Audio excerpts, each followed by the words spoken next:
नमस्कार दोस्तों, देखिए आज हम आपके बीच में लेके आए हैं कोशिका से संबंधित एक विशेष क्लास, विशेष सेशन है हमारा। कोशिका को हम लोग जो हैं वो सेल कहते हैं। हमें ये ध्यान रखना है कि कोशिका जो है वो सेल कहलाती है। कोशिका जो है एक तंत्र के रूप में कार्य करती है, एक सिस्टम के रूप में कार्य करती है, ये ध्यान रखने वाली बात है।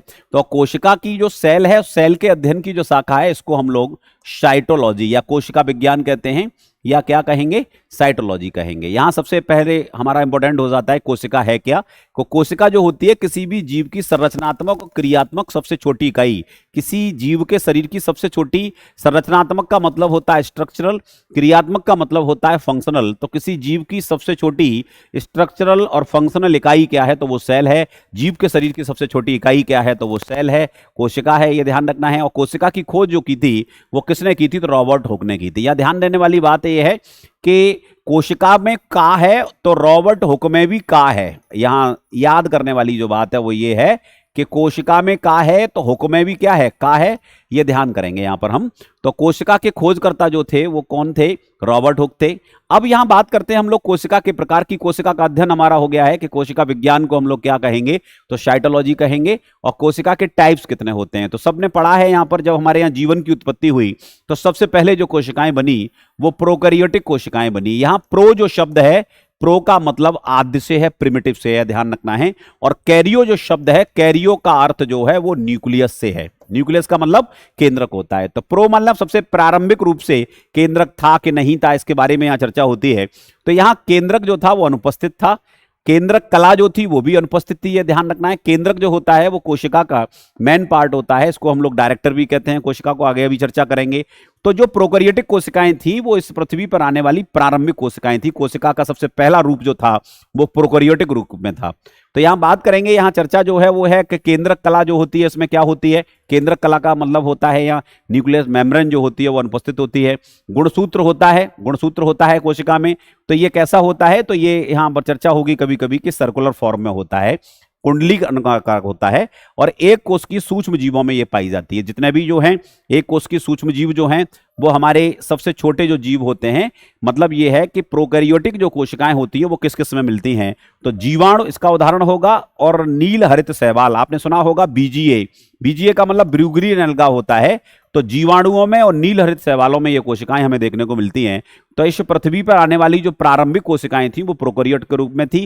केंद्रक इसमें नहीं था, ना बहुत ज्यादा एडवांस ये थी। इसमें किसी प्रकार के बहुत सारे ऑर्गन्स नहीं थे, ये ध्यान रखना है। इसके बाद हम चर्चा करते हैं यूकैरियोटिक कोशिका की। तो यूकैरियोटिक कोशिका में देखेंगे केंद्रक उपस्थित है, ये केंद्रक की संरचना है। गुणसूत्र इसमें होते हैं, वेल डेवलप्ड होते हैं गुणसूत्र, मतलब क्रोमोसोम। और केंद्रक कला, केंद्रक है तो केंद्रक कला इसके अंदर जो है उपस्थित होगी। इसके अंदर कोशिका के जो अंग होते हैं, कोशिकांग, जैसे माइटोकॉन्ड्रिया है, हरित लवक है, क्लोरोप्लास्ट है, लाइसोसोम है, गोल्जी बॉडी है, एंडोप्लाज्मिक रेटिकुलम है, ये सभी कोशिकांग होते हैं कोशिका के। तो एडवांस कोशिका जो हमारी है वो यूकैरियोटिक कोशिका है। यहां देखिए यू जो शब्द है इसका मतलब ट्रू से है। ट्रू माने वास्तविक, और कैरियो का मतलब होता है न्यूक्लियस। तो इसके अंदर वास्तविक न्यूक्लियस पाया जाता है, अर्थात वास्तव में सच्चा न्यूक्लियस होता है। तो वो कोशिकाएं जो यूकैरियोटिक होंगी, यू माने सच्चा, ट्रू, और कैरियो का मतलब होता है केंद्रक, जिसमें सच्चा वास्तविक केंद्रक पाया जाए वो यूकैरियोटिक कोशिकाएं। जिसमें केंद्रक अनुपस्थित हो तो वो कौन सी कोशिकाएं होती हैं, तो वो प्रोकैरियोटिक कोशिकाएं। जो हमारी एडवांस कोशिकाएं हैं वो यूकैरियोटिक कोशिकाएं हैं। हम लोगों में एडवांस जीवों में जो कोशिकाएं हैं वो यूकैरियोटिक कोशिकाओं हैं। और कोशिकाओं में जो होते हैं वो अनेकों गुणसूत्र होते हैं। वहां गुणसूत्र जो होता है वो सिंगली होता है, लीनियर फॉर्म में होता है, या सर्कुलर फॉर्म में होता है। तो मैंने अभी बताया सर्कुलर फॉर्म में होता है।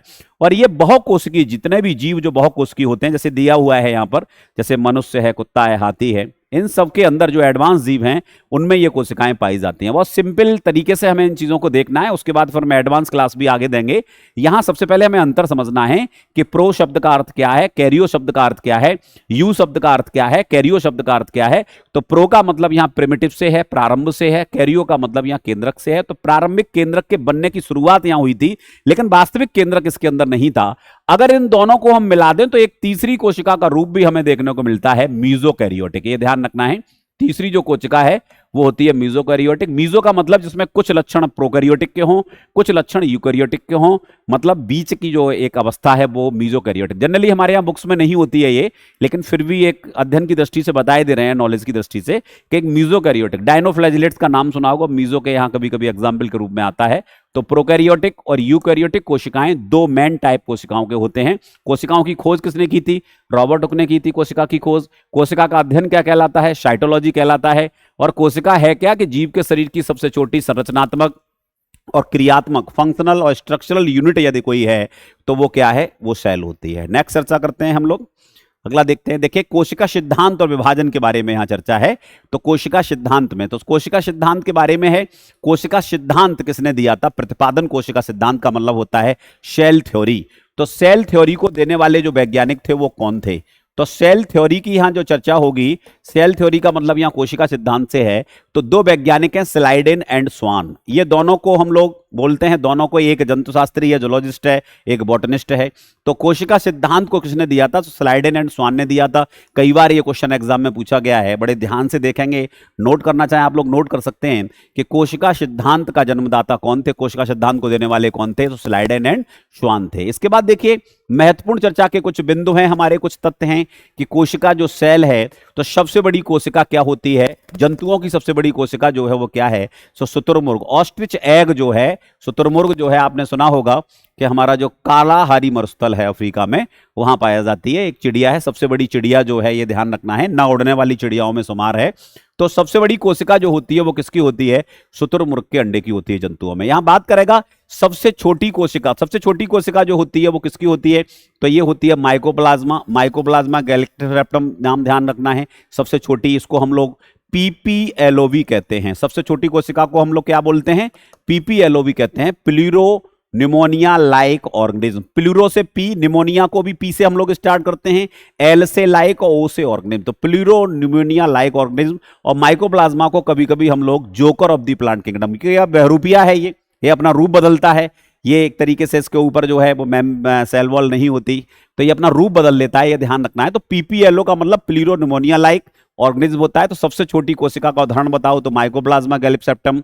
और यहां बात करेगा सबसे लंबी कोशिका क्या होती है? तो सबसे लंबी कोशिका जो होती है वो न्यूरॉन तंत्र का कोशिकाएं जो होती हैं, न्यूरॉन जो कोशिकाएं होती हैं वो लॉन्गेस्ट सेल होती हैं। यहां पादपों में यदि आपसे बात करता है कि सबसे लंबी कोशिका पादपों में किसकी होती है, तो साइकस, ये ध्यान रखना है। साइकस के ओव्यूल की जो कोशिका होती है, साइकस आपने नाम सुना होगा, दैट इज जिम्नोस्पर्म। तो साइकस के जो ओव्यूल की जो कोशिका होती है वो सबसे बड़ी कोशिका पादपों में होती है। जंतुओं में सबसे बड़ी कोशिका किसकी है? शुतुरमुर्ग पक्षी के अंडे की। और सबसे छोटी कोशिका किसकी है? माइकोप्लाज्मा गैलिप्सेप्टम की। और सबसे लंबी कोशिका किसकी है? तो न्यूरॉन अर्थात तंत्र का तंत्र की कोशिकाएं जो होती हैं वो लंबी कोशिकाएं, लॉन्गेस्ट सेल हैं। इसके बाद चर्चा करते हैं हम लोग कोशिका विभाजन में। तो कोशिका विभाजन की बात करेंगे यहां पर। कोरानी जो कोशिकाएं होती हैं, जो कोशिकाएं अपना एक टाइम पीरियड पूरा कर लेती हैं, वो विभाजित होती हैं। विभाजित का मतलब दो तरीके से विभाजित होंगी इन कोशिकाओं का विभाजन के। तो पुरानी कोशिकाओं का नई कोशिकाओं में जो निर्माण करना होता है वो कोशिका विभाजन, या इसको कह देंगे सेल डिवीजन। इसको क्या बोलेंगे? Cell division. तो कोशिकाएं क्यों विभाजित होती हैं? क्योंकि इन्हें नई में कन्वर्ट करना होता है। तो इनके जो मेन जेनेटिक मटेरियल होता है वो नए के लिए कोशिश करता है। तो इसकी जो खोज की थी कोशिका विभाजन की, वो विर्चाऊ ने की थी। किसने की थी? विर्चाऊ ने। ये ध्यान रखना है, कोशिका विभाजन की खोज किसने की थी? विर्चाऊ ने की थी। कोशिका विभाजन कितने टाइप का होता है? तो कोशिका विभाजन के 3 टाइप आपके सामने दिए हुए हैं। एक होता असूत्री, अ माने नहीं, सूत्री माने विभाजन। तो ये ध्यान रखना है। माइटोसिस है, अमाइटोसिस को हम लोग बात करेंगे। तो ये माइटोसिस एक जनक कोशिका 2 संतत कोशिकाओं में बदलती है, मतलब प्रॉपर विभाजन नहीं होता। ये जितने भी लोअर हमारे ऑर्गेनिज्म होते हैं, लोअर जो हमारे जीव होते हैं, उनमें देखने को मिलती है। तो एक जो मूल कोशिका होती है वो 2 संतत कोशिकाओं में बदलती है। ये माइटोसिस कहलाती है। जैसे जीवाणु में, ईस्ट में, बैक्टीरिया ईस्ट और साइनोबैक्टीरिया में, ये लोअर एनिमल्स हैं, हमारे लोअर ऑर्गेनिज्म हैं। तो असूत्री विभाजन सबसे सिंपल तरीके का विभाजन है। इसके बाद चर्चा करते हैं माइटोसिस। माइटोसिस का मतलब ये सोमेटिक डिवीजन इसको कहते हैं, क्योंकि ये कायक कोशिकाओं में होता है। जैसे हमारे हाथ, पैर, नाक, अन्य जो चीजें हैं, पादपों में पत्तियां हैं, उसकी जड़ें हैं, उसका तना है, तो उनमें कौन सा विभाजन देखने को मिलता है? तो माइटोसिस देखने को मिलती है। मतलब मूल कोशिका अगली 2 कोशिकाओं में विभाजित हो जाती है और क्रोमोजोम की जो संख्या होती है वो अपरिवर्तित रहती है, मतलब समान रहती है। जैसे हम लोग बात करेंगे 2n के नंबर 2n ही रहेंगे। कहने का मतलब यह है जितने गुणसूत्र उसके मूल कोशिकाओं में थे उतने ही गुणसूत्र उसकी आने वाली 2 संतति कोशिकाओं में जाएंगे, अगले डॉटर सेल्स में जाएंगे। तो वो विभाजन जो होगा वो कौन सा होगा, वो माइटोसिस कहलाएगा। तो एक विभाजन हमारा हो गया असूत्री विभाजन, मतलब ये माइटोसिस। दूसरा हो गया हमारा माइटोसिस, और माइटोसिस में क्या हो रहा है कि एक जो हमारी कोशिका है ये विभाजित हो रही है 2 कोशिकाओं में, और क्रोमोसोम नंबर जो है, गुणसूत्र का जो संख्या है वो हमारी जो है वो सेम है। तीसरा विभाजन करते हैं, बहुत इंपॉर्टेंट विभाजन है जहां से अक्सर हमसे क्वेश्चन करता है। इसका सबसे पहले तो नाम पूछता है, कितने नाम है, तो पहले तो अर्धसूत्री है, अर्ध का मतलब आधा होता है, तो अर्धसूत्री का मतलब यहां मियोसिस से है। और रिडक्शनल डिवीजन है, रिडक्शन का मतलब होता है टू बी हाफ। कहने का मतलब यह है कि यदि 2n नंबर इधर है तो अगली वाली कोशिकाओं में n नंबर ही जाएगा, मतलब मूल संख्या का आधा हो जाएगा। तो इसको हम लोग रिडक्शनल डिवीजन कहते हैं। इसको हम न्यूनकारी, न्यून का मतलब कम से होता है, तो न्यूनकारी कोशिका विभाजन कहते हैं। ये कहां होती है, जर्मिनल सेल में होती है, जनन कोशिकाओं में होती है। जैसे हम बात करेंगे क्रोमोसोम का निर्माण होता है, ओवा का निर्माण होता है, तो वहां जो संख्याएं होती हैं वो आदि, क्रोमोसोम की संख्या कितनी हो जाती है, आदि हो जाती है। और इसमें एक कोशिका से, एक मूल कोशिका से 4 कोशिकाएं बनती हैं, ध्यान रखना है। यहां एक मूल कोशिका से समसूत्री विभाजन में 2 कोशिकाएं बनी थी, और आपसे कहेगा अर्धसूत्री विभाजन में कितनी बनती हैं, तो 1 से 4 कोशिकाएं बनती हैं। और क्रोमोसोम नंबर, अपनी मूल क्रोमोसोम नंबर का कितना हो जाएगा, कितना गुणसूत्र रह जाएंगे, तो आधे गुणसूत्र रह जाते हैं, यह ध्यान रखना है। और यहां दिया हुआ है कि 4 कोशिकाएं इसके अंदर निर्मित होती हैं। तो हमारा कोशिका विभाजन कितने प्रकार का हो गया, 3 प्रकार का हो गया। असूत्री विभाजन हो गया, लोअर एनिमल्स में होगा, यह ध्यान रखना है। उसके बाद समसूत्री विभाजन हो गया, जितने भी हमारे कायक, कायक का मतलब सोमैटिक जो हमें अंग दिखाई दे रहे हैं, उन सभी अंगों में शरीर वृद्धि करता है तो कौन सा विभाजन होता है, माइटोसिस होता है। और यदि संतति को जन्म देना हो, अगली जनरेशन को जन्म देना हो, अगली पीढ़ी को जन्म देना हो, तो ओवा स्पर्म का निर्माण होगा, उसमें कौन सा विभाजन होगा, मियोसिस होता है, यह ध्यान रखना है। तो मियोसिस है, दैट इज रिडक्शनल डिवीजन है। इसमें मूल क्रोमोसोम की संख्या जो होती है वो मूल से आधी हो जाती है, और एक कोशिका से कितने बनते हैं, एक कोशिका से 4 कोशिकाएं बनती हैं। यहां प्रश्न यह भी पूछ लेता है कि यदि 50 कोशिकाएं जर्मिनल सेल की हैं और अर्धसूत्री विभाजन हो रहा है, तो अर्धसूत्री विभाजन में कितनी कोशिकाओं का निर्माण होगा, तो 50 से 4 का मल्टीप्लाई कर देंगे तो 50 से 200 कोशिकाएं, 50 इंटू 4 बराबर कितनी कोशिकाओं का निर्माण होगा, 200 कोशिकाओं का निर्माण होगा। यह ध्यान देने वाली बात है। अर्धसूत्री विभाजन के बारे में बात करेगा तो बता देंगे कि 1 से कितनी 4 कोशिकाएं बनती हैं, कौन से विभाजन में, मियोसिस में। और यह कहां होता है, संतति को जन्म देने वाली जो कोशिकाएं होती हैं, जर्मिनल जो होती हैं, जर्म सेल जो होती हैं, उनके अंदर होता है। मतलब अगली जो पीढ़ी के लिए जब हम कोई संतति को जन्म देते हैं तो ये कोशिका का विभाजन जो होगा वो कौन सा होगा, वो अर्धसूत्री विभाजन होगा। तो 3 तरीके का विभाजन हमने यहां देखा, तीनों तरीके मैंने आपको यहां डिस्कस किए हैं। नेक्स्ट चलते हैं, अगला देखेंगे। यहां पर हमारे बीच में है कोशिका से संबंधित कोशिका की संरचना। देखेंगे कोशिका की ये संरचना है, संरचना के बारे में, सेल स्ट्रक्चर के बारे में चर्चा करेगा।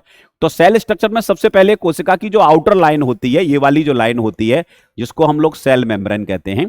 तो सेल मेम्ब्रेन जो है ये सेल मेम्ब्रेन है। इसमें देखेंगे ये जो है हमारे, ये प्रोटीन, ये देखेंगे यहां वसा, तो प्रोटीन और वसा के यहां पर अणु होते हैं।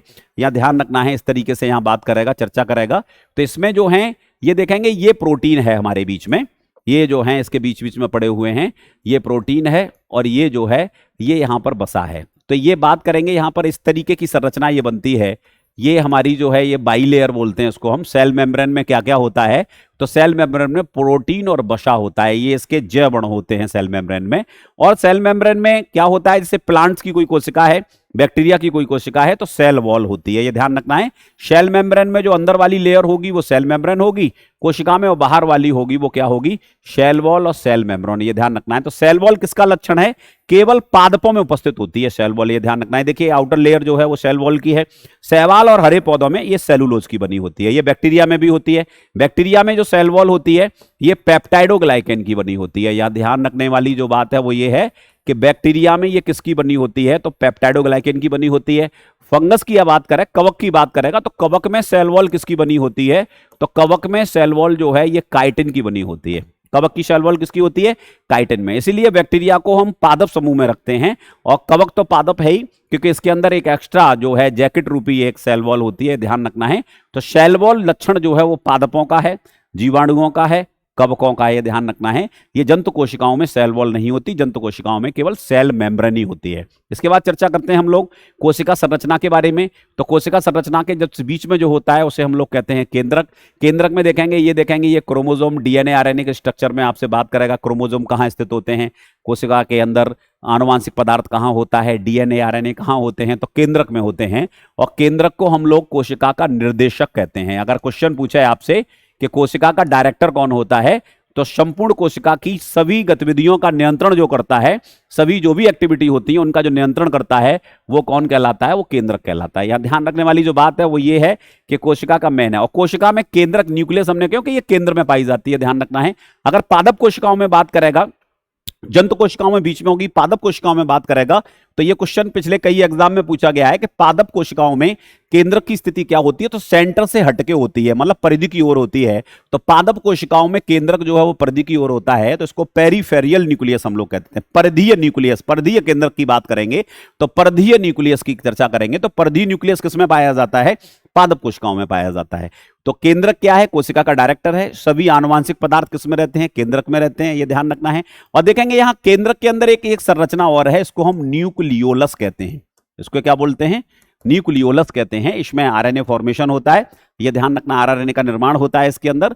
तो ये न्यूक्लियोलस जो है, केंद्रिका इसको हिंदी में कहते हैं, ये केंद्रक के अंदर पाई जाती है, अर्थात केंद्रक का भाग होती है। अब देखेंगे केंद्रक की खोज किसने की थी, तो केंद्रक की खोज करने वाले कौन थे, रॉबर्ट ब्राउन। ये ध्यान रखना है, कोशिका की खोज रॉबर्ट हुक ने की थी, केंद्रक की खोज किसने की, तो केंद्रक की जो खोज की वो किसने की, रॉबर्ट ब्राउन ने की। इसके बाद है, इसका कार्य क्या है, तो समूची कोशिका की गतिविधियों का नियंत्रण जो है, कंट्रोलिंग जो है, वो कौन करता है, केंद्रक करता है।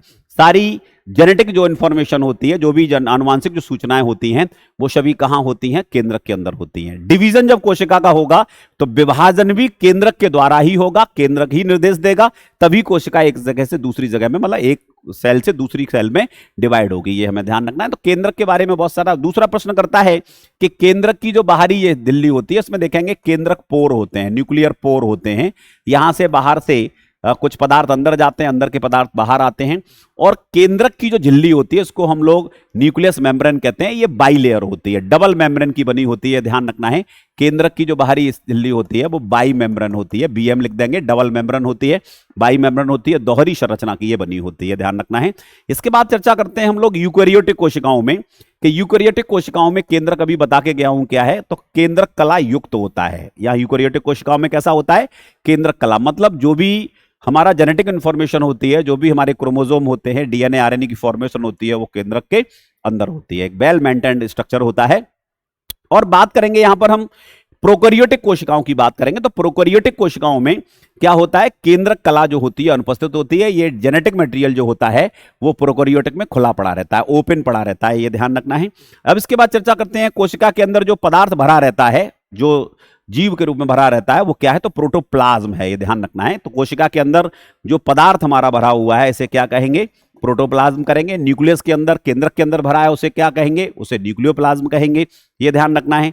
तो जीव द्रव्य जो प्रोटोप्लाज्म है, इसको सर्वप्रथम शब्द का जो प्रयोग किया था वो किसने दिया था, पुरकिंजे ने। यह बात करेगा, यहां बात करेगा कि जीव द्रव्य, ये जीवन का भौतिक आधार कहा गया है, कोशिका के जीवन का भौतिक आधार कहा गया है। तो कोशिका के जीवन का फंडामेंटल बेस जो है वो कौन है, जीव द्रव्य या प्रोटोप्लाज्म होता है। और प्रोटोप्लाज्म जो है वो किसने दिया था, प्रोटोप्लाज्म की खोज किसने की थी, तो पुरकिंजे ने की थी। इसकी थ्योरी वगैरह भी इन्होंने दी थी। तो ये कोशिका का प्राणदायक पदार्थ है। कोशिका क्यों जिंदा है, कोशिका क्यों लिविंग है, क्योंकि इसके अंदर क्या पाया जाता है, जीव द्रव्य पाया जाता है। तो कोशिका से संबंधित हमारे कुछ पॉइंट्स थे जिनके बारे में मैंने अभी आपको डिस्कस कराया है। ये हम देख लेंगे कि यूकेरियोटिक कोशिकाओं में क्या होता है, प्रोकैरियोट्स में क्या होता है, जीव द्रव्य क्या होता है, जीव द्रव्य की खोज किसने की थी, पुरकिंजे ने। देखेंगे प्रोटोप्लाज्म से पी मिला देंगे, पुरकिंजे में भी पी है, तो इस तरीके से दोनों को अटैच कर देंगे। नेक्स्ट देखते हैं, अगला है कोशिका के प्रमुख भाग। कोशिका में कौन कौन से भाग होते हैं, कोशिका के कौन कौन से अंग होते हैं। ये कोशिकांग हैं। कोशिका के अंगों को हम क्या कहते हैं, कोशिकांग कहते हैं। कोशिका के अंगों को क्या कहेंगे, कोशिकांग। इंग्लिश में इसको हम क्या कहेंगे, सेल ऑर्गेनील, ये ध्यान रखना है। इंग्लिश में हम इसको क्या कहते हैं, सेल ऑर्गेनील। देखेंगे सबसे पहले चर्चा करते हैं माइटोकॉन्ड्रिया के बारे में। माइटोकॉन्ड्रिया को हिंदी में हम लोग सूत्रकणिका कहते हैं। वैसे अगर आप हिंदी के बजाय इंग्लिश मीडियम में ही उस टर्म को याद करें तो बेटर रहेगा।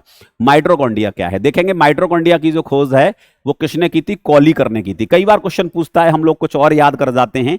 तो माइटोकॉन्ड्रिया के खोजकर्ता कौन थे? कॉलीकर थे। माइटोकॉन्ड्रिया को माइटोकॉन्ड्रिया नाम जो था वो किसने दिया था?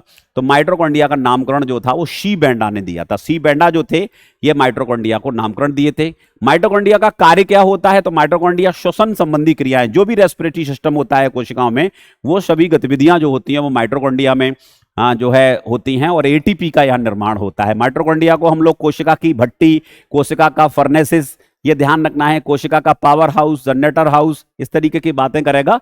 तो ये पावर हाउस, जनरेटर हाउस हम किसको कहते हैं? माइटोकॉन्ड्रिया को कहते हैं। इसमें निर्माण जो होता है ऊर्जा के रूप में एटीपी का निर्माण होता है, ये ध्यान रखना है।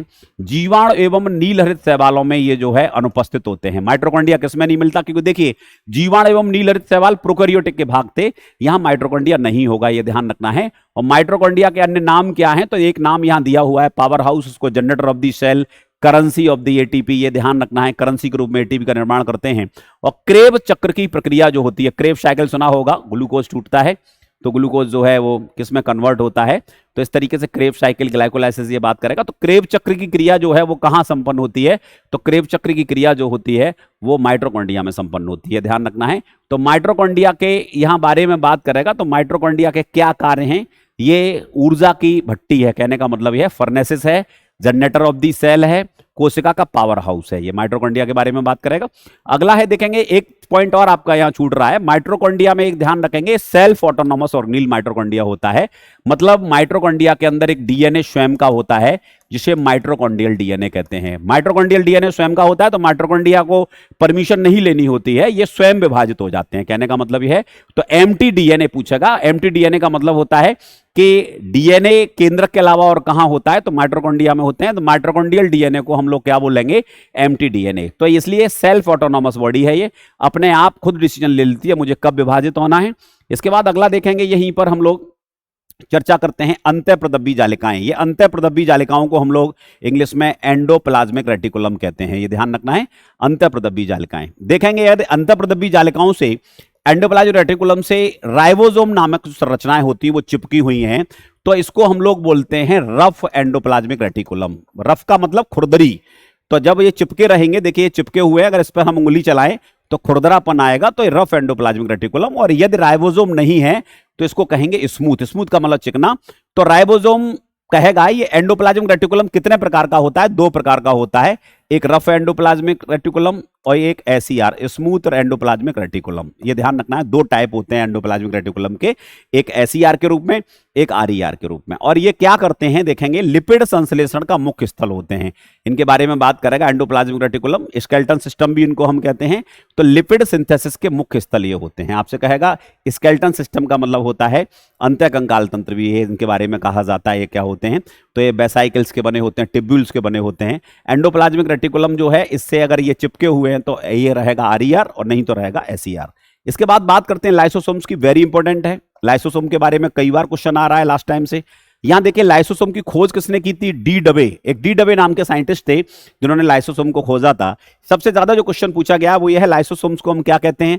तो कोशिका के आत्महत्या की थैली यदि आपसे पूछता है, suicidal bags of the cell पूछे अगर आपसे, कि कोशिका में आत्मघाती थैली कौन है जो स्वयं तो नष्ट होती है साथ में कोशिका को भी नष्ट कर देती है, तो वो कौन है? लाइसोसोम। ये ध्यान रखना है, इसमें लाइसोजाइम एंजाइम होते हैं, एसिड हाइड्रोलेज एंजाइम होता है जो समूची कोशिका को नष्ट कर देती है। तो सुसाइडल बम्बर है ये।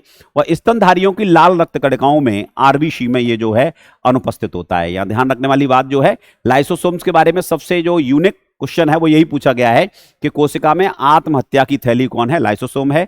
लाइसोसोम और क्या करता है? गोल्जी काय के निर्माण में अपनी भूमिका निभाता है, यह ध्यान रखना है। तो गोल्जी काय के निर्माण में अपनी भूमिका निभाने वाले जो हैं वो कौन है? लाइसोसोम्स हैं। इसके बाद चर्चा करते हैं हम लोग लवक के बारे में। लवक का मतलब यहां प्लास्टिड से है। लवक का मतलब जो है वो कहां से है? प्लास्टिड से है। प्लास्टिड जो हैं वो लवक होते हैं। तो लवक जो होते हैं वो केवल पादपों में उपस्थित, प्लांट्स में उपस्थित होते हैं। जैसे आपने जड़ का कलर देखा होगा, तने का कलर देखा होगा, टमाटर का कलर देखा होगा, मिर्च का कलर देखा होगा, ये सभी जो कलर हैं ये लवक के कारण, प्लास्टिक के कारण होते हैं। जैसे पादप हरे होते हैं तो क्लोरोप्लास्ट के कारण हरित लवक होता है, ये ध्यान रखना है। तो हरापन जो होता है वो किसके कारण होता है? हरित लवक के कारण होता है। और यहां बात करेंगे लवक की खोजकर्ता कौन थे? तो हैकल। हैकल के बारे में चर्चा सुनी होगी। तो लवक की खोज किसने की थी? हीकल ने की थी। अब देखिए यहां हरित लवक के बारे में बात करेगा तो बता देंगे, यहां हरित लवक में सिक्के के समान ढेरियां होती हैं जिनको हम थाइलाकॉइड कहते हैं। सिक्के के समान ढेरियों को क्या कहेंगे? थाइलाकॉइड डिस्क कहेंगे, यहां बात करेगा। तो सिक्के के समान ढेरियों को हम लोग जो है वो किस नाम से जानते हैं? थाइलाकॉइड के नाम से जानते हैं। इसके बाद चर्चा करते हैं हम लोग यहाँ कोशिका भित्ति के बारे में। अभी मैंने चर्चा की थी, कोशिका भित्ति केवल किसमें पाई जाती है? पादपों में पाई जाती है, जीवाणुओं में पाई जाती है, कवक में पाई जाती है। और पादपों में कोशिका भित्ति किसकी बनी होती है? सेलुलोज की बनी होती है। ये कोशिका का सबसे बाहरी आवरण होता है। इसके बाद चर्चा करते हैं हम लोग राइबोसोम के बारे में। राइबोसोम्स क्या हैं? राइबोसोम्स को हम लोग ये प्रोटीन की फैक्ट्री, ये कॉमन नाम है कि राइबोसोम्स कोशिका के प्रोटीन की फैक्ट्री होती है। प्रोटीन संश्लेषण में भाग लेते हैं राइबोसोम्स, ये ध्यान रखना है। दो तरीके के होते हैं राइबोसोम्स, एक होते हैं 70S और एक होते हैं 80S। तो 70S और 80S राइबोसोम्स होते हैं, ये ध्यान रखना है। और राइबोसोम की जो खोज थी वो पैलेड, एक साइंटिस्ट थे पैलेड, तो पैलेड के द्वारा की गई थी। ये पैलेड नाम हमारा है।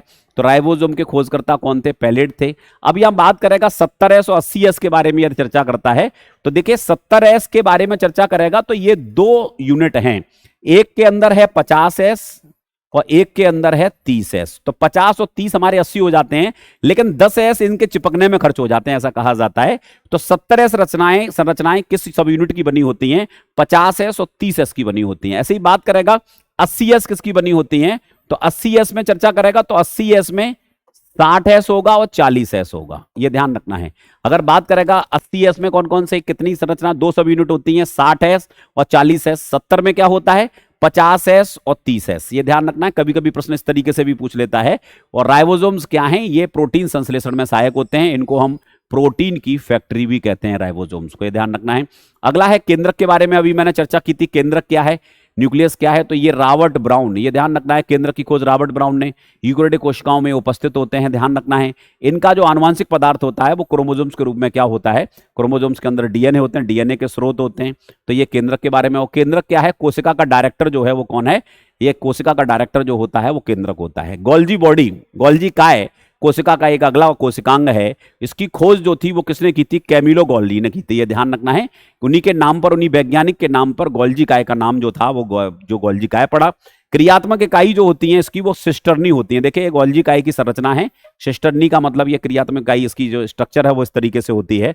अन्य नाम जो है इसको हम लोग क्या कहते हैं? इसको हम लोग यातायात का प्रबंधक, जो ट्रैफिक कहेंगे। ट्रैफिक का जो मैनेजर होता है कोशिकाओं में, ट्रैफिक का जो मैनेजर होगा, ट्रैफिक को जो कंट्रोलिंग करेगा वो कौन होगा?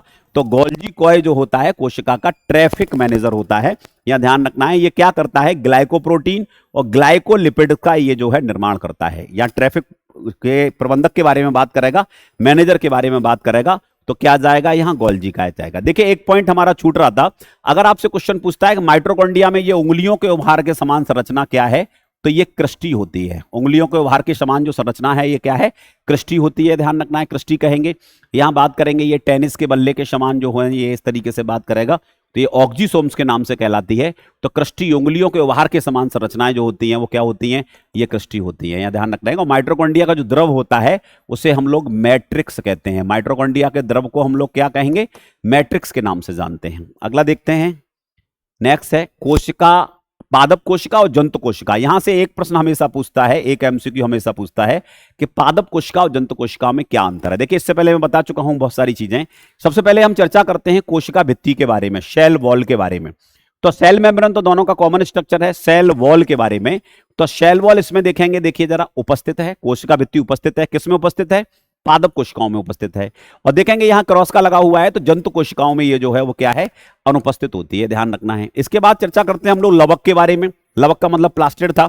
लवक वही मैंने बताया था कि लवक किस तरीके का क्लोरोप्लास्ट होता है, ल्यूकोप्लास्ट होता है।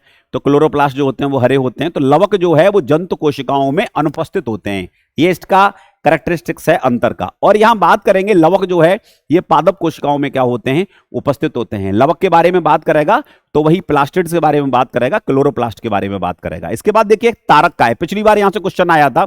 इसको हम लोग इंग्लिश में सेंट्रोसोम बोलते हैं। इंग्लिश में इसको क्या बोलेंगे? सेंट्रोसोम कहते हैं। तारक काय को हम लोग इंग्लिश में क्या कहेंगे? सेंट्रोसोम कहेंगे। पिछली बार लास्ट टाइम क्वेश्चन था।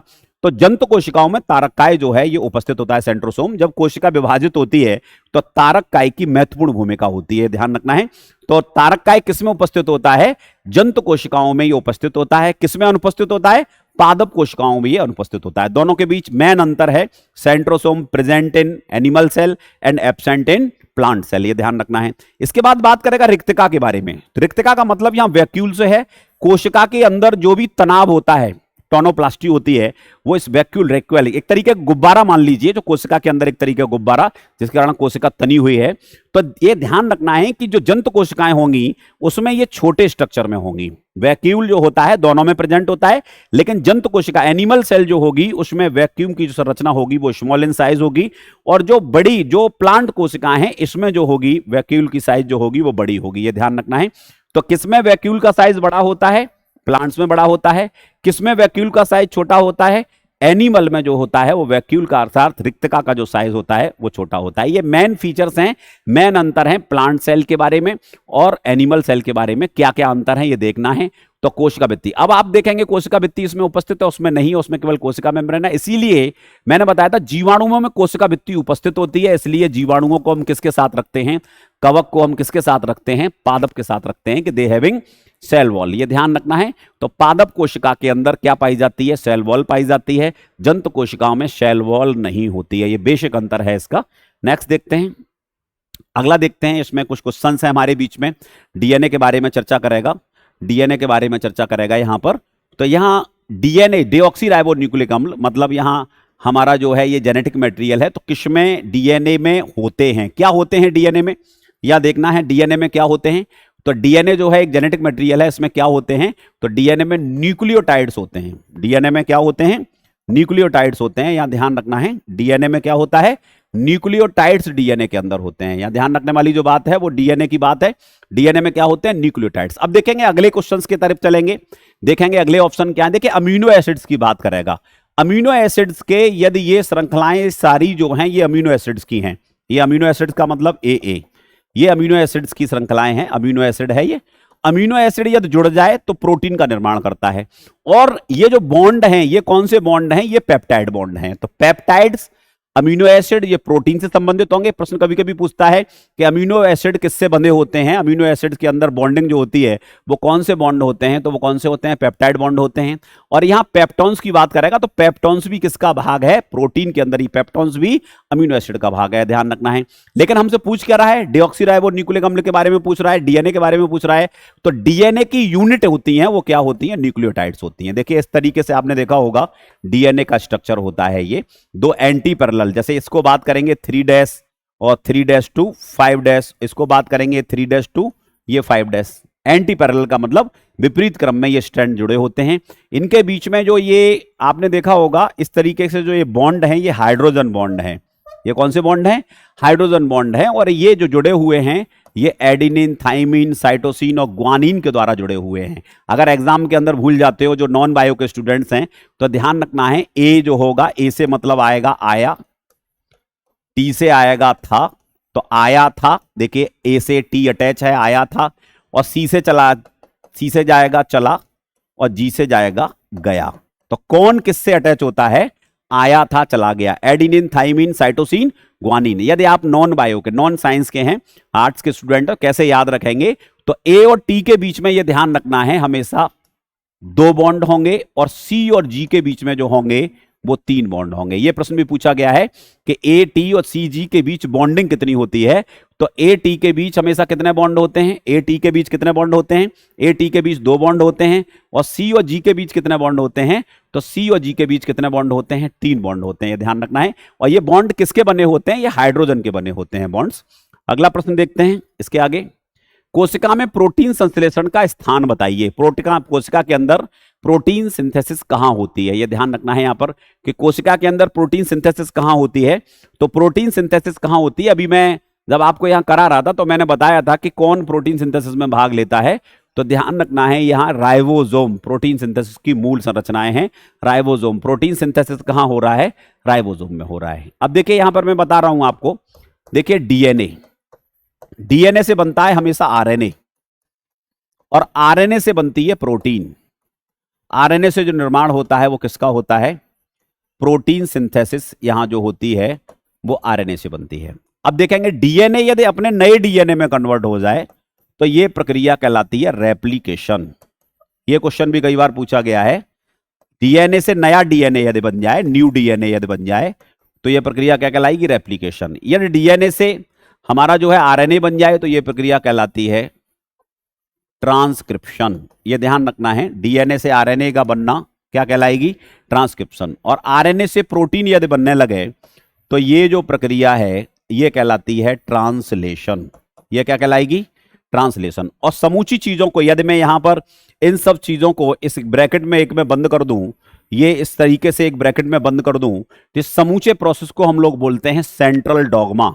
इसको क्या बोलेंगे? सेंट्रल डॉगमा इसको कहेंगे। समूचे प्रोसेस को हम लोग जो कहेंगे वो क्या कहेंगे? सेंट्रल डॉगमा के नाम से जानेंगे, ये ध्यान रखना है। तो माइटोकॉन्ड्रिया क्या है? कोशिका में क्या श्वसन की भट्टी या currency of the cell generator. केंद्रक क्या है? यह ध्यान रखना है। तो केंद्रक के बारे में बात करेगा तो केंद्रक क्या है? केंद्रक जो है कोशिका का डायरेक्टर है। यहां बात कर रहा है कोशिका में प्रोटीन संश्लेषण, तो प्रोटीन संश्लेषण कहां होता है? राइबोसोम में होता है। ये सारे प्रोसेस मैंने बता दिए। नेक्स्ट देखते हैं, निम्नलिखित में से किसमें वास्तविक ट्रू केंद्रक नहीं पाया जाता? देखिए वहीं से रिलेटेड है ये भी प्रश्न। हरा शैवाल प्रोकैरियोट्स में थे, हरे शैवाल थे, ठीक है ना। ये नहीं पाया जाता। यहां हमसे क्वेश्चन पूछ रहा है कि किसमें नहीं पाया जाता। एक सेकंड, हमसे क्वेश्चन ना के बारे में पूछा है कि निम्नलिखित में से किसमें वास्तविक केंद्रक नहीं पाया जाता। हरा शैवाल है, कवक है, लाइकेन है, जीवाणु है। देखेंगे हम लोग। देखिए हरा शैवाल पूछ रहा है, नीला हरा शैवाल नहीं दे रहा है, यहाँ क्या दे रहा है? हरा शैवाल होता है। कवक जो है बहुकोशिकी होते हैं, होता है। लाइकेन जो होते हैं बहुकोशिकी होते हैं, होता है। केंद्रक वास्तविक नहीं होता, तो ये जो है ये प्रोकैरियोटिक का टाइप है। जीवाणु जो है वो किसका टाइप है? बैक्टीरिया जो है वो किसका टाइप है? प्रोकैरियोटिक का टाइप है, तो इसके अंदर नहीं होता।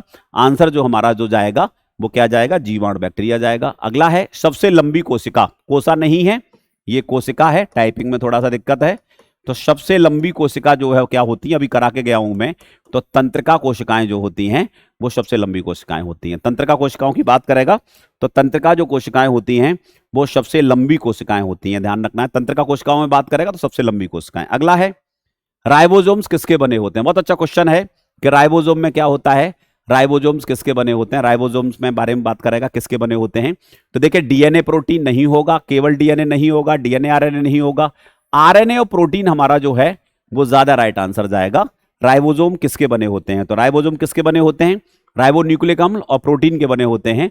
तो आरएनए वाला जो क्वेश्चन है हमारा, आरएनए और प्रोटीन के बने होते हैं। राइबोसोम्स कोशिकांग होते हैं, प्रोटीन सिंथेसिस में ये भाग लेते हैं, प्रोटीन सिंथेसिस में अपना रोल प्ले करते हैं। और यहाँ पूछेगा आपसे तो बता देंगे कि क्या है। तो यहाँ बात करेंगे तो राइबोसोम्स जो हैं वो आरएनए और प्रोटीन के बने होते हैं। अगला है, नेक्स्ट है कोशिका सेल। कोशिका सेल शब्द के बारे में, तो सेल शब्द के बारे में पूछ रहा है। तो सेल शब्द के बारे में कोशिका की खोज है। तो कोशिका की खोज किसने की थी? ल्यूवेनहॉक ने की थी, कि रॉबर्ट हुक ने की थी, कि रॉबर्ट ब्राउन ने की थी? किसने की थी कोशिका की खोज? तो यहाँ पूछेगा हमसे कोशिका की खोज किसने की? फ्लेमिंग ने की थी। तो देखिए ल्यूवेनहॉक जो है यहाँ बात करेंगे ये जीवाणु का खोज करता है। रॉबर्ट ब्राउन जो है ये केंद्रक का खोज करता है, केंद्रक की खोज। और रॉबर्ट हुक जो है ये हमारे जो हैं इनका संबंध जो जाएगा वो सेल से जाएगा। कहां से जाएगा? सेल से जाएगा। तो केंद्रक के बारे में बात करेगा, केंद्रक शब्द का किसने है? तो ये बात करेंगे तो रॉबर्ट हुक ने। अगला है लाइसोसोम्स को आत्महत्या का थैला या थैली कहते हैं। लाइसोसोम्स को क्या कहते हैं? आत्महत्या की थैली कहते हैं। क्यों कहते हैं इनको? इनमें जल अपघटक एंजाइम होते हैं, कि परजीवी होते हैं, कि अपचयी एंजाइम होते हैं, कि भोज। देखिए यहां पर भोज रिक्तका नहीं जाएगा, परजीवी क्रियाएं नहीं जाएंगी। अब दो आंसर्स हमारे अटक रहे हैं, एक अपचयी एंजाइम्स और जल अपघटक। अभी मैं आपको ध्यान होगा करा के गया हूं यहां पर मैं क्या कैसे है। मैंने कहा था कि acid hydrolase, acid hydrolase, acid hydrolase. बहुत अच्छा क्वेश्चन है, देखेंगे इसको। एसिड हाइड्रोलेज, तो देखेंगे हाइड्रोलेज है तो जल से बना है, हाइड्रो माने जल होता है, तो ये जल से बना एंजाइम है। तो यहां देखें जल अपघटक, जल को तोड़ता है, तो हाइड्रोलाइटिक एंजाइम है ये। जल अपघटक एंजाइम जो हैं वो किसमें पाए जाते हैं? तो ये किसमें पाए जाते हैं? ये लाइसोसोम्स में पाए जाते हैं, जिसको हम आत्महत्या की थैली कहते हैं, सुसाइडल बैग्स कहते हैं। अगला प्रश्न है कोशिका का पावर हाउस। अभी बता रहा था जनरेटर ऑफ दी सेल, कोशिका का पावर हाउस क्या है? बहुत सिंपल सा क्वेश्चन है। तो माइटोकॉन्ड्रिया है। कोशिका का पावर हाउस क्या है? माइटोकॉन्ड्रिया। एक क्वेश्चन पूछेगा आपसे, कोशिका का किचन कौन है? प्लांट्स कोशिका में किचन कौन है? तो किचन जो है वो कौन है? फोटोसिंथेसिस के बाद भोजन बनता है, तो वो कौन है? क्लोरोप्लास्ट है, ये ध्यान रखना है। और न्यूक्लियोलस ये केंद्रक के अंदर पाया जाता है, ये ध्यान रखना है, तो उसके अंदर का भाग है। अगला देखेंगे यहां से ईस्ट है। ईस्ट क्या है? ईस्ट के बारे में पूछ रहा है कि प्रोकैरियोटिक होता है कि यूकैरियोटिक होता है कि एक कोशिकीय होता है कि बहुकोशिकीय होता है। यहाँ ईस्ट के बारे में चर्चा करेगा कि ईस्ट कैसा होता है। तो ईस्ट जो है वो किस तरीके का है, ईस्ट जो है सिंगल होता है कि डबल होता है, तो यहाँ बात करेगा ईस्ट के बारे में। तो ईस्ट जो है वो एक कोशिकीय है, एक कोशिकीय होता है यहाँ से। तो यहाँ जो है ईस्ट कैसा है, एक कोशिकीय होता है। ईस्ट के अंदर और कोशिकाएं बनती चलती हैं, तो सिंगल जो सेल होती है इस तरीके से होता है ईस्ट, ठीक है ना। तो ईस्ट जो है वो कैसा होता है, एक कोशिकीय होता है। अगला है सभी कवक सदैव होते हैं। सभी कवक जो होते हैं, मतलब फंगस जो होते हैं, ईस्ट जो होते हैं वो कैसे होते हैं? तो ये ध्यान रखना है, ये सेफ्रोफिटिक होते हैं, ये मृत जीवों के ऊपर अपना जीवन यापन करते हैं। तो सभी ईस्ट कैसे होते हैं? तो ये कैसे होते हैं, ये सेफ्रोफिटिक मृतोपजीवी होते हैं, ध्यान रखना है। तो सभी ईस्ट कैसे होते हैं, मृतोपजीवी होते हैं, यह ध्यान रखना है। देखिए स्वपोषी जो अपना भोजन स्वयं बनाते हैं, परजीवी का मतलब होता है दूसरे से अपना जो भोजन ग्रहण करते हैं, उन्हीं के शरीर पर रहते हैं, उनको नुकसान पहुंचाते हैं। और हेटेरोट्रॉफ्स के बारे में बात करेगा कि भोजन के लिए केवल निर्भर हैं, ठीक है ना। जैसे विषमपोषी की बात करेगा तो मनुष्य जो है या जो भी हमारे गाय बैल भैंस जो भी हैं वो कौन है, तो वो हेटेरोट्रॉफ्स हैं, ये ध्यान रखना है। और सड़े गले जीवों पर जो अपना जीवन व्यतीत करते हैं, उनको धीरे धीरे नष्ट करते हैं, वो कौन है, सेप्रोफाइट हैं। स्वपोषी कौन है, सभी पेड़ पौधे जो फोटोसिंथेसिस करते हैं वो सभी कौन है, ऑटोट्रॉफ्स हैं। और परजीवी का मतलब दूसरे से, जैसे अमरवेल की बात करेगा परजीवी है, जूं की बात करेगा परजीवी है, प्लाज्मोडियम मलेरिया का परजीवी जो है उसकी बात करेगा परजीवी है, टीनिया सोलियम की बात करेगा, फीताकृमि की बात करेगा, ये सभी परजीवी के उदाहरण हैं, कहने का मतलब ये है। अगला देखते हैं प्रश्न हमारा, कवकों में संचित भोज्य पदार्थ। बहुत अच्छा क्वेश्चन है कि कवकों में संचित भोज्य पदार्थ, जो कवकों में भोजन इकट्ठा होता है, कवकों में जो भोजन इकट्ठा होता है वो किसके रूप में इकट्ठा होता है? देखेंगे यहां पर मंड का मतलब यहाँ स्टार्च है, ये पौधों में इकट्ठा होता है स्टार्च में, प्रोटीन नहीं होगा, लिपिड नहीं होगा। तो कवकों में जो भोजन इकट्ठा होता है वो किसके रूप में होता है? तो ग्लाइकोजन के रूप में होता है। किसके रूप में होता है? कवकों में भोजन जो इकट्ठा होता है वो ग्लाइकोजन को हम ऑयल भी उधर कह देते हैं, तो ग्लाइकोजन के रूप में होता है। अगला है आरएनए की संरचना में डीएनए में उपस्थित थाइमीन के स्थान पर क्या होता है? अभी मैंने बताया था इस तरीके से संरचना होती है, तो ये मैंने बताए थे इस तरीके से, ये हमारे बॉन्ड हैं, ए के साथ टी जुड़ेगा, सी के साथ जी जुड़ेगा। अब कह रहा है कि आरएनए की संरचना में थाइमीन के स्थान पर, तो ये ध्यान रखना है, आरएनए और डीएनए का ये बेसिक अंतर होता है कि जब टी हट जाएगा तो यू जुड़ जाएगा। क्या जुड़ जाएगा? तो यू जुड़ जाएगा, तो ये आरएनए हो जाएगा। और टी जब तक रहेगा तब तक ये क्या रहेगा? डीएनए रहेगा, ये ध्यान रखना है। तो टी हटेगा, टी रिप्लेस होगा, तो यूरेसिल जुड़ेगा। क्या जुड़ेगा? यूरेसिल। देख लेंगे आंसर में कहीं यूरेसिल पढ़ा है कि नहीं पढ़ा, यूरेसिल है कि नहीं है। तो देखेंगे हम लोग एडिनिन, साइटोसिन, ग्वानिन, यूरेसिल है, तो यूरेसिल हमारा ये आंसर है। तो आंसर हमारा क्या चला जाएगा? यूरेसिल चला जाएगा। बहुत अच्छा प्रश्न है। आरएनए के बारे में पूछा है हमसे कि आरएनए की संरचना में, अब देखिए यहाँ क्वेश्चन कभी कभी ये भी पूछता है कि आरएनए के टाइप बताओ, आरएनए कितने प्रकार का होता है? तो ध्यान रखना है, आरएनए 3 प्रकार का होता है। एक होता है एमआरएनए, मैसेंजर आरएनए इसको कहते हैं। एक होता है टीआरएनए, टीआरएनए का स्ट्रक्चर जो होता है वो क्लोवर लीफ टाइप का स्ट्रक्चर होता है। और एक होता है आरआरएनए, राइबोसोमल आरएनए। अभी मैंने बात की थी राइबोसोम की संरचनाएं, तो राइबोसोम के अंदर पाया जाता है आरआरएनए, ये ध्यान रखना है। तो आरएनए कितने प्रकार का होता है? तो mRNA, messenger RNA, tRNA, transfer RNA और राइबोसोमल आरएनए, 3 टाइप जो होते हैं वो किसके होते हैं? आरएनए के होते हैं। और आरएनए का यदि हम बात करेंगे, इनके जो नाइट्रोजन क्षार होते हैं, नाइट्रोजन जो बेस होते हैं वो किसके द्वारा जुड़े होते हैं? तो ए टी के बजाय ये किससे जुड़ा होता है? यू से जुड़ा होता है। और सी जो होता है वो किससे जुड़ा होता है? जी से जुड़ा होता है, ध्यान रखना है।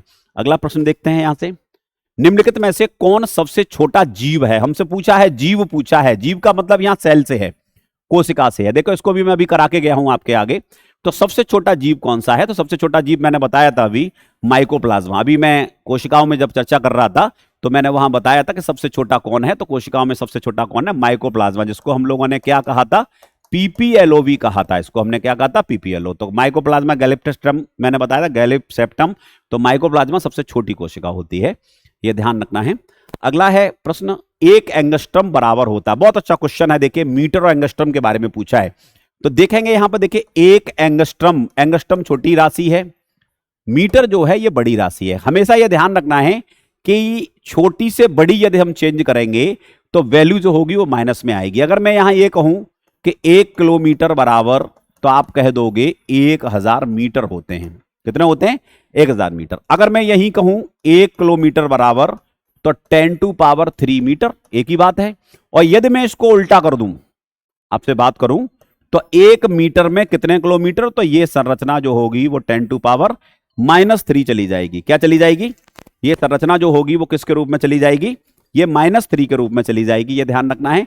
तो अब यहां हमें देख लेना है कि 1 एंगस्ट्रम में मीटर पूछ रहा है, यहां समस्या हमारे साथ जो है वो क्या है, एंगस्ट्रम में हमसे मीटर पूछा है, तो एंगस्ट्रम में जो मीटर होंगे वो क्या होंगे, तो 10⁻⁻10, ये ध्यान रखना है। एंगस्ट्रम में हमसे मीटर पूछ रहा है 10⁻⁻10। यही यदि प्रश्न पूछता है कि 1 माइक्रोन में कितने मीटर, ये ध्यान रखना है, तो माइक्रोन में होते हैं 10⁻⁻6, ये ध्यान रखना है। और उल्टा पूछेगा यदि 1 मीटर में माइक्रोन पूछा तो 10⁻6। ऐसे ही यहां पूछा है कि 1 मीटर में कितने एंगस्ट्रम, तो 10⁻10। बहुत अच्छा क्वेश्चन है ये, आपसे फिजिकल साइंस मतलब फिजिक्स में भी पूछ सकता है। 1 एंगस्ट्रम, एंगस्ट्रम से हम लोग छोटी से छोटी जो हमारी जो यूनिट होती हैं, छोटी छोटी जो संरचनाएं होती हैं, उनको नापने में हम लोग यूज करते हैं, तो इसलिए ये प्रश्न यहां डाला गया है। तो 1 एंगस्ट्रम बराबर 10⁻⁻10 मीटर यहां पर जाएगा, ये ध्यान रखना है। बाकी मैंने बता ही दिया है आपको।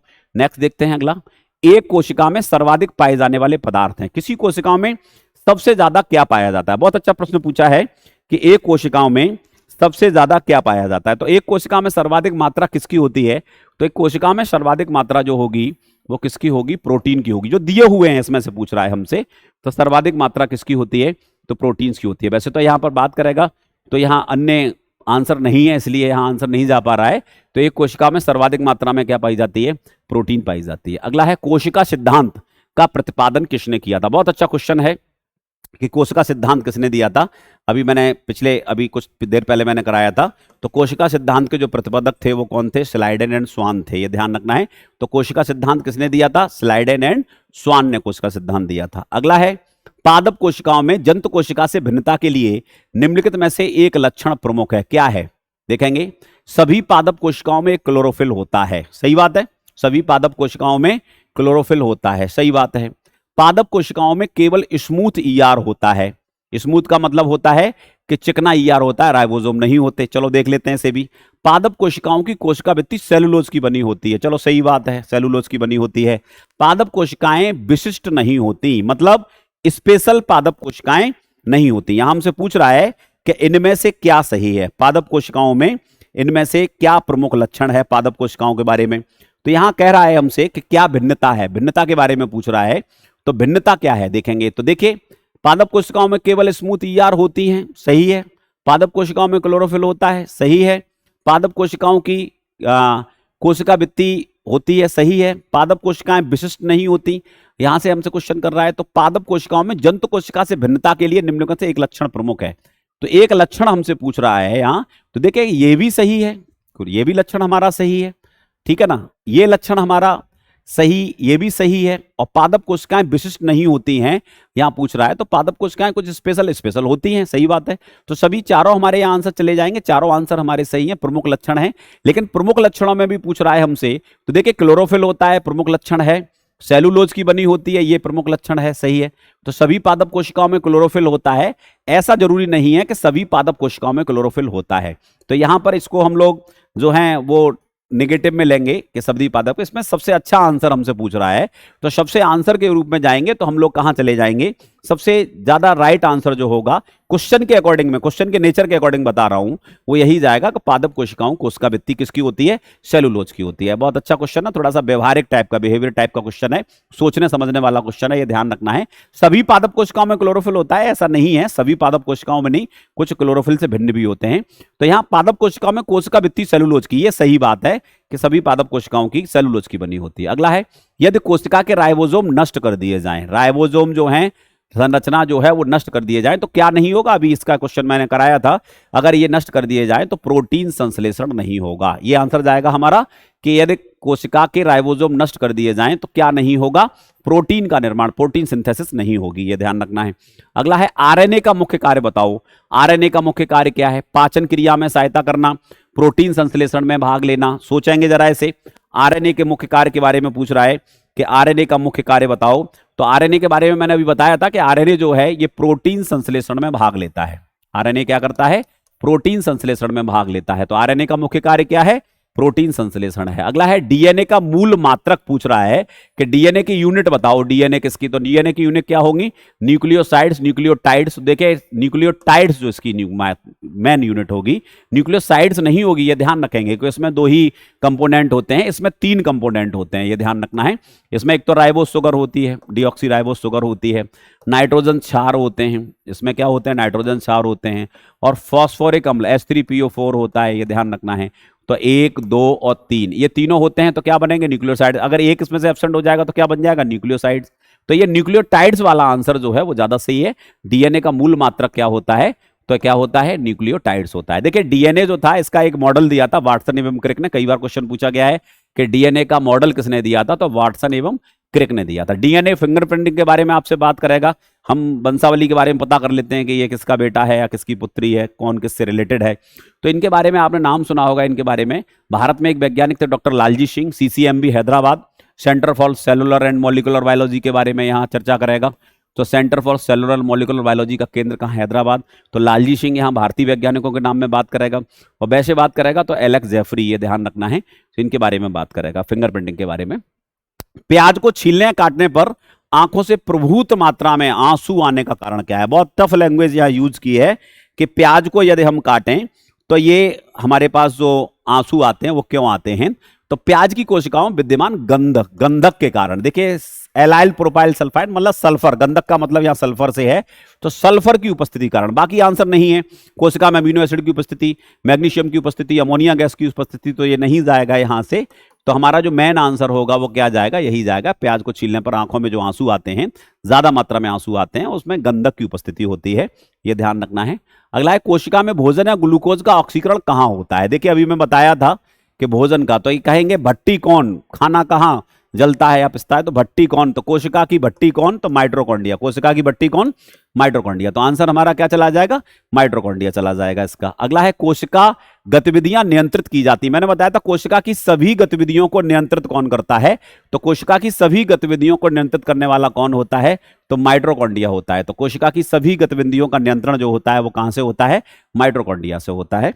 अगला देखेंगे, नेक्स्ट है निम्नलिखित में से कौन सी संरचना प्रोकैरियोटिक कोशिकाओं में नहीं पाई जाती। बहुत अच्छा क्वेश्चन है। देखिए कि कौन सी संरचना प्रोकैरियोटिक कोशिकाओं में नहीं पाई जाती, ये देखना है कि कौन सी इनमें से संरचना जो है वो प्रोकैरियोटिक कोशिकाओं में नहीं पाई जाती। यहां ध्यान रखना है कौन सी संरचना नहीं पाई जाती। ये मैंने अभी शुरुआत में ही बता दिया था।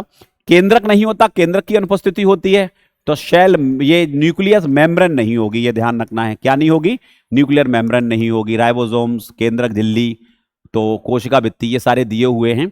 तो केंद्रक झिल्ली, केंद्रक झिल्ली के बारे में बात कर रहा है, कोशिका झिल्ली ये बात करेगा यहां से, ठीक है ना। तो निम्नलिखित में से कौन सी संरचना जो है वो प्रोकैरियोटिक कोशिकाओं में नहीं होती, नो ये नहीं जाएगा। इसको देखेंगे, दोबारा से देखेंगे। देखिए जरा हमसे पूछ क्या रहा है, निम्नलिखित में से कौन सी संरचना प्रोकैरियोटिक कोशिकाओं में नहीं पाई जाती। यहां क्वेश्चन ये पूछा है कि कौन सी संरचना प्रोकैरियोटिक कोशिकाओं में नहीं पाई जाती। तो देखेंगे कोशिका झिल्ली होती है, केंद्रक झिल्ली की यहां बात करेगा। केंद्रक झिल्ली का मतलब न्यूक्लियर मेम्ब्रेन की बात करेगा, क्योंकि न्यूक्लियस नहीं होता है तो मेम्ब्रेन भी नहीं होगी। भाई उसकी नींव ही नहीं पड़ी तो मेम्ब्रेन कहां से आ गई, तो ध्यान रखना है। तो केंद्रक झिल्ली इसके अंदर नहीं होती। कोशिका भित्ति देखिए बैक्टीरिया में होती है, तो बैक्टीरिया क्या है, बैक्टीरिया क्या है, बैक्टीरिया जो है प्रोकैरियोटिक कोशिका है, और राइबोसोम्स होते हैं, तो ध्यान रखना है यहाँ। तो केंद्रक झिल्ली नहीं होती है। नेक्स्ट देखेंगे, माइटोकॉन्ड्रिया का मुख्य कार्य है कोशिका सेल में, क्या कार्य है माइटोकॉन्ड्रिया का सेल में, अभी मैंने बताया था। तो रेस्पिरेशन, रेस्पिरेशन का मतलब यहाँ श्वसन है, इंग्लिश में डाल दिया है, ये ध्यान रखना है। तो माइटोकॉन्ड्रिया का मुख्य कार्य क्या है, श्वसन में भाग लेना। श्वसन की क्रिया कहां होती है, माइटोकॉन्ड्रिया में होती है। अगला है तारक केंद्रक। अभी क्वेश्चन आया था कि सेंट्रियोल पाए जाते हैं, किस में पाए जाते हैं, तारक केंद्रक। सेंट्रियोल जो संरचनाएं हैं, तारक केंद्रक जो संरचनाएं हैं, ये किस में पाई जाती हैं, तो प्राणी कोशिकाओं में। एनिमल में थे, प्लांट्स में नहीं थे, ये ध्यान रखना है। तो ये दोनों आंसर हमारे नहीं होंगे। प्रोकैरियोटिक नहीं होगा, क्या जाएगा, एनिमल सेल में। अभी मैं अंतर बता रहा था जब प्लांट सेल एनिमल सेल में, तो वहां मैंने बताया था कि एनिमल कोश में, एनिमल कोशिकाओं में ये पाए जाते हैं, एनिमल सेल में होते हैं, प्लांट सेल में ये नहीं होते। अगला देखते हैं प्रश्न, राइबोसोम केंद्र हैं किसके, राइबोसोम जो होते हैं किसके केंद्र हैं, कई रिपीट हुआ है क्वेश्चन, तो प्रोटीन संश्लेषण के केंद्र होते हैं राइबोसोम। राइबोसोम किसके केंद्र होते हैं, तो प्रोटीन संश्लेषण के ये केंद्र होते हैं। अगला प्रश्न है, जैव कोशिका, एनिमल सेल का कौन सा भाग पावर हाउस कहलाता है। बहुत सिंपल सा क्वेश्चन है, देख power house of the cell पूछ रहा है तो माइटोकॉन्ड्रिया आंसर हमारा चला जाएगा। तो power house of the cell जो होता है वो कौन होता है, माइटोकॉन्ड्रिया होता है। अगला देखते हैं, संरचनाओं के कौन से युग्म प्राय पादप और जंतु दोनों कोशिकाओं में पाए जाते हैं। पादप में भी पाए जाते हैं और जंतु कोशिकाओं में भी पाए जाते हैं। बड़ा अच्छा क्वेश्चन पूछा है कि कौन से युग्म दोनों में पाए जाते हैं। तो देखेंगे यहां पर, तो कौन से युग्म दोनों में पाए जाते हैं, तो देखिए ईआर जंतु में भी है और शेल मेम्ब्रेन ये भी है पादप कोशिकाओं में। कोशिका कला, कोशिका भित्ति नहीं होगा, जंतुओं में नहीं होती। कोशिका भित्ति नहीं होगा, न्यूक्लियस और क्लोरोप्लास्ट ये भी पादप का लक्षण है, नहीं होगा। तो ये भी गलत है, ये भी गलत है, ये भी गलत है। आंसर हमारा क्या जाएगा, पहला वाला जाएगा। ईआर और सेंटर प्लाज्मिक जो है आपका सेल मेम्ब्रेन जो है ये पादप जंतु दोनों के लक्षण हैं। नेक्स्ट देखते हैं, निम्न में से किस सवाल का प्रयोग अंतरिक्ष यात्री जब अंतरिक्ष में जाते हैं, अंतरिक्ष यात्री अनुसंधान में जाते हैं तो इसका प्रयोग करते हैं। बहुत अच्छा क्वेश्चन है, कई एग्जाम में रिपीट हुआ है। देखिए इसका आंसर जो होगा वो क्लोरेला जाएगा। क्या जाएगा, क्लोरेला। क्लोरेला जो होता है अंतरिक्ष यात्रियों के लिए काम आता है। अंतरिक्ष में जाने वाला यदि कोई आपसे एल्गा पूछे तो क्या जाएगा आंसर हमारा, क्लोरेला जो एल्गा है ये अंतरिक्ष यात्रियों काम आता है। देखेंगे बाकी सभी एल्गा हैं, अंतरिक्ष यात्रियों के बारे में बात करेगा, बाकी सभी जो है वो एल्गा हैं। ये भोजन भी देता है और ऑक्सीजन भी देता है। क्लोरेला क्यों ले जाते हैं, क्योंकि ये भोजन और ऑक्सीजन दोनों का स्रोत होता है, भोजन और O2 दोनों देता है, इसलिए क्लोरेला को अंतरिक्ष का शैवाल कहा गया है, अंतरिक्ष में ले जाने वाला शैवाल कहा गया है। नेक्स्ट देखेंगे, पके हुए टमाटरों का लाल रंग किसकी उपस्थिति, इसकी उपस्थिति के कारण होता है। किसके कारण होता है पके हुए टमाटर का, तो लिख देंगे यहाँ पके हुए टमाटर में देखिए क्लोरोफिल होता है, लाल रंग कैरोटिनॉइड्स। तो कैरोटिनॉइड्स जो होता है ये लाल रंग का स्ट्रक्चर होता है, तो इसके बारे में बात करेगा। तो कैरोटिनॉइड्स जो लाइकोपीन होता है, कैरोटिनॉइड्स इसको हम लाइकोपीन कह देंगे। कैरोटिनॉइड्स का दूसरा नाम जो है वो क्या है, इसको हम लोग लाइकोपीन के नाम से भी जानते हैं, आपने देखा होगा। तो टमाटर हरे से लाल हो जाते हैं किसके कारण, लाइकोपीन के कारण, ये ध्यान रखना है। अगला प्रश्न है, 1831 में एक कोशिका में केंद्र की खोज की थी। ये सन भी दे दी है यहां पर और यहां केंद्र की खोजकर्ता पूछ रहा है, तो रॉबर्ट ब्राउन जाएगा। अभी मैं बताया था रॉबर्ट ब्राउन के बारे में, केंद्र के खोज का। चार्ल्स डार्विन आपको बताया था मैंने, नेचुरल सिलेक्शन थ्योरी दी थी इन्होंने, स्ट्रगल ऑफ एग्जिस्टेंस दिया था, योग्यतम की उत्तरजीविता आपको बताया था मैंने, यहां पर सर्वाइवल ऑफ फिटेस्ट, ये सभी सिद्धांत किसके थे, डार्विन के थे। बीगल नाम के जहाज पर चले थे चार्ल्स डार्विन। मेंडल जेनेटिक्स के पिता कहे जाते हैं, ग्रेगर जॉन मेंडल जिन्होंने मीठी मटर पर प्रयोग किए थे। और स्लाइडेन और स्वान के बारे में भी बताया था मैंने कि कोशिका सिद्धांत इन्होंने दिया था। तो मेंडल जो थे ये जेनेटिक्स आनुवांशिकी के पिता कहे जाते हैं, ये ध्यान रखना है। चार्ल्स डार्विन को मैंने बताया था जीव विज्ञानी थे, समूची पृथ्वी का भ्रमण किए, बीगल नाम के जहाज पर जाके इन्होंने एक अपनी नई थ्योरी दी। तो थ्योरी में क्या था, प्राकृतिक वर्ण का सिद्धांत, प्राकृतिक चयन का सिद्धांत, natural selection, struggle of existence, survival of fittest, ये ध्यान रखना है। तो इसके बारे में इन्होंने कहा।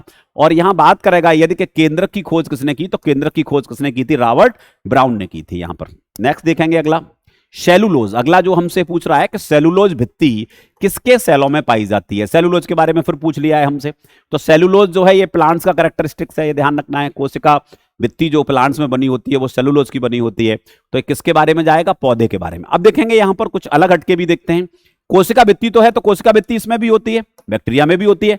तो बैक्टीरिया की कोशिका भित्ति किसकी बनी होती है, तो बैक्टीरिया की कोशिका भित्ति जो होती है ये पेप्टाइडो, ये ध्यान रखना है, पेप्टाइडो, इंग्लिश में लिख दे रहा हूं यहां, पेप्टाइडो, ये ध्यान रखना है, पेप्टाइडो ग्लाइकेन की बनी होती है।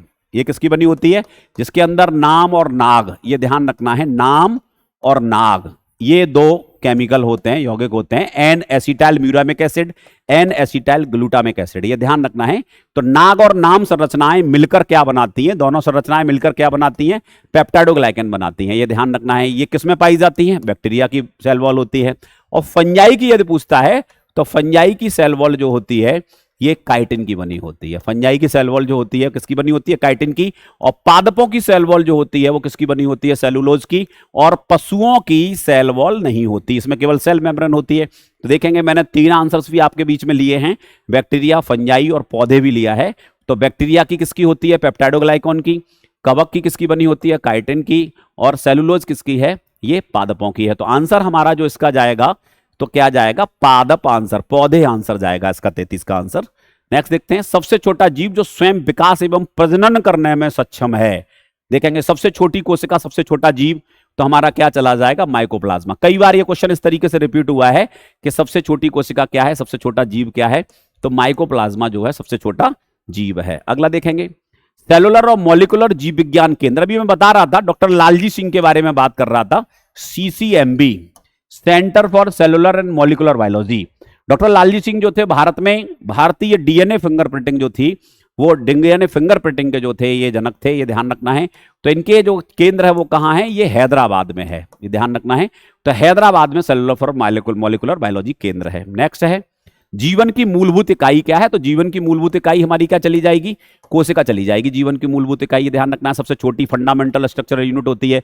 कोशिका से बनते हैं क्या, ऊतक, ऊतक से क्या बनते हैं, ऑर्गन, ये ध्यान रखना है। कोशिका के अंदर क्या होता है, न्यूक्लियस होता है। नेक्स्ट देखते हैं अगला, मानव शरीर में मौजूद निम्नलिखित कोशिकाओं में से किसमें माइटोकॉन्ड्रिया नहीं पाया जाता। इसमें पूछ रहा है कि इनमें से किसमें माइटोकॉन्ड्रिया नहीं पाया जाता। बहुत अच्छा क्वेश्चन है कि किसमें माइटोकॉन्ड्रिया नहीं पाया जाता मानव शरीर में। तो लाल रक्त कणिकाओं में, देखिए लाल रक्त कणिकाओं में जो है वो न्यूक्लियस नहीं होता, ठीक है ना। और क्या नहीं होगा, माइटोकॉन्ड्रिया भी नहीं होगा। तो बहुत अच्छा क्वेश्चन हमसे पूछा है कि किसमें न्यूक्लियस नहीं होता, तो माइटोकॉन्ड्रिया किसमें नहीं पाया जाता, तो माइटोकॉन्ड्रिया जो है वो आरबीसी में, आरबीसी में माइटोकॉन्ड्रिया नहीं होता है। नेक्स्ट देखते हैं, सबसे बड़ी मानव कोशिका, सबसे बड़ी मानव कोशिका के बारे में बात कर रहा है कि कौन सी कोशिका जो है सबसे बड़ी मानव कोशिका क्या है। तो सबसे बड़ी मानव कोशिका क्या है, तो ओवम जो है ये सिंगल सेल होता है, तो ओवम जो है ये सबसे बड़ी मानव कोशिका है, यह ध्यान रखना है। तो सबसे बड़ी मानव कोशिका क्या है, तो सबसे बड़ी मानव कोशिका जो है वो क्या है, ओवम है। नेक्स्ट देखेंगे अगला, कवक की कोशिका भित्ति, अभी मैं करा के गया हूं, कवक की कोशिका भित्ति किसकी बनी होती है, तो आंसर हमारा क्या जाएगा, काइटिन चला जाएगा। ये प्लांट्स की होती है, तो काइटिन जो है ये कवक की कोशिका भित्ति होती है। अगला कह रहा है यहां पर एक कोशिकीय जीव है, इनमें से कौन एक कोशिकीय जीव है, तो एक कोशिकीय इनमें से जीव कौन सा है, माइकोप्लाज्मा भी एक कोशिकीय जीव है, पैरामीशियम, अच्छा बहुकोशिकीय जीव के बारे में बात कर रहा है, सॉरी किसके बारे में पूछ रहा है, बहुकोशिकीय जीव के बारे में बात कर रहा है। तो बहुकोशिकीय जीव हमारा क्या चला जाएगा, बहुकोशिकीय जीव जो है वो हमारा एगरीकस चला जाएगा। आंसर के अकॉर्डिंग जो जाएगा वो क्या जाएगा, एगरीकस जाएगा। ये तीनों जो हैं ये सिंगल सेल एक कोशिकीय जीव है हमारे। नेक्स्ट देखते हैं इसके बाद, किस कोशिका ऑर्गेनील का कोशिका का मास्टर कहा जाता है, इनमें से किसको कोशिका का मास्टर कहते हैं। मास्टर कौन होगा, जो सभी को नियंत्रित करेगा वही तो मास्टर होगा। तो सबको नियंत्रित करने वाला कौन है, तो न्यूक्लियस, मैंने बताया तो डायरेक्टर भी है और न्यूक्लियस भी है, तो सभी को नियंत्रित करता है, तो ये जाएगा। नेक्स्ट है डीएनए का एक खंड जो एक प्रोटीन की जानकारी प्रदान करता है क्या कहलाता है, तो प्रोटीन की जानकारी प्रदान करने वाले खंडों को हम जीन कहते हैं। देखिए एक बड़ा अच्छा क्वेश्चन दिया है, जीन जो होते हैं वो डीएनए के टुकड़े होते हैं, the piece of DNA is called as gene कहलाएगा। तो ये क्या होते हैं, ये डीएनए के टुकड़े होते हैं। नेक्स्ट है मधुमक्खी के डंक का इलाज करने के लिए किसका घोल घोला जाता है, तो बेकिंग सोडा का हम लोग प्रयोग करते हैं। केमिस्ट्री का क्वेश्चन है कि मधुमक्खी के डंक के लिए हम किसका प्रयोग करते हैं, तो बेकिंग सोडा का यहां पर हम लोग प्रयोग करते हैं। अगला है प्रोटीन की जानकारी प्रदान करने वाले डीएनए के भाग को क्या कहते हैं, फिर दोबारा से रिपीट हुआ है, तो इसको क्या कहेंगे, जीन कहेंगे। इसको क्या कहेंगे, जीन कहेंगे। प्रोटीन की जानकारी को प्रभावित जो हमें जानकारी देता है इसको क्या कहेंगे, जीन कहेंगे। अगला है पादप कोशिका की भित्ति, फिर दोबारा से पूछ लिया है पादप कोशिका की भित्ति किसकी बनी होती है, तो पादप कोशिका में सेलुलोज और पेक्टिन होता है, यहां ध्यान रखना है। तो पादप कोशिका की भित्ति किसकी बनी होती है, सेलुलोज और पेक्टिन की बनी होती है। देखिए मैंने पूरा क्लास आपके बीच में दिया है, मुझे उम्मीद है आपको क्लास बहुत अच्छा लगा होगा। मेरे क्लास को यदि पसंद किया है तो मेरे चैनल को लाइक करें, जरूरत से ज़्यादा आप लोग जो हैं वो इसका फ़ायदा उठाएं, बेनिफिट लें आगामी परीक्षाओं के लिए, और ज़्यादा से ज़्यादा लोगों के बीच इसको शेयर करें ताकि मैं और भी आपके बीच में क्लासेस लाता रहूं। थैंक यू, जय हिंद, जय भारत।